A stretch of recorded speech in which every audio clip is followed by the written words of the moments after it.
En este video, una feminista le pregunta a Candace Owens por qué es inapropiado quejarse por todo y lo relacionó con la supuesta lucha feminista actual. Owens le responde de una manera magistral. Mira el video completo y dime qué opinas. Pero antes, si este tipo de contenido te gusta, suscríbete a nuestro canal. Tenemos la meta a mediano plazo de llegar a los 100,000 suscriptores. Sin mayor dilación, comencemos. I had an honest question for you because I feel like your grandfather's story is very inspiring. But you say that people complain so much. But if people didn't complain in those days and fight for people's rights and fight for feminism, which is just equality for women, then you wouldn't be on the stage today and I wouldn't be here asking you this question.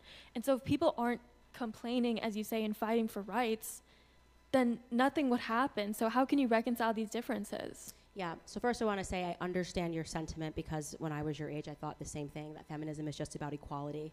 One of the brilliant things that the left does is they repackage words. It's clearly not feminism anymore. It's designed to actually rip apart women and men, to make women paranoid about men all the time, and every industry is controlled by a man, and to make being on your own, I want to do all by myself, aspirational, right? It's about all my single ladies, who needs a man.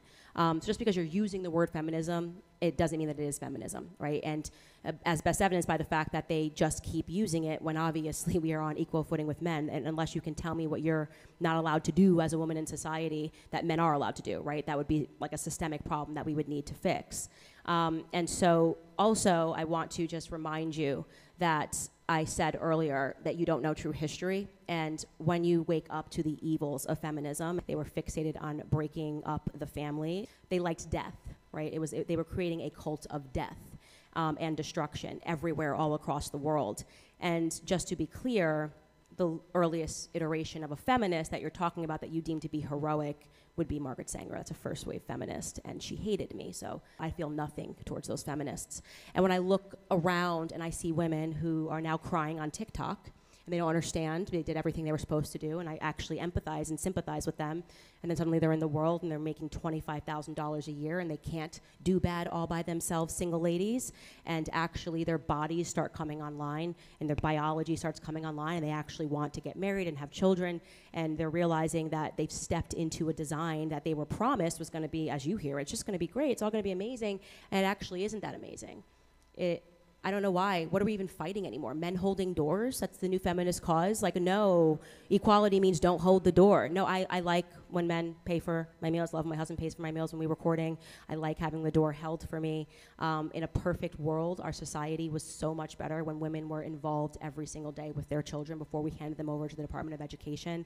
And so I do not see feminism as having accomplished anything in our society. I actually think it was a nightmare that is being repackaged in our textbooks. So I would implore you to just do a little more research and start with Emma Goldman.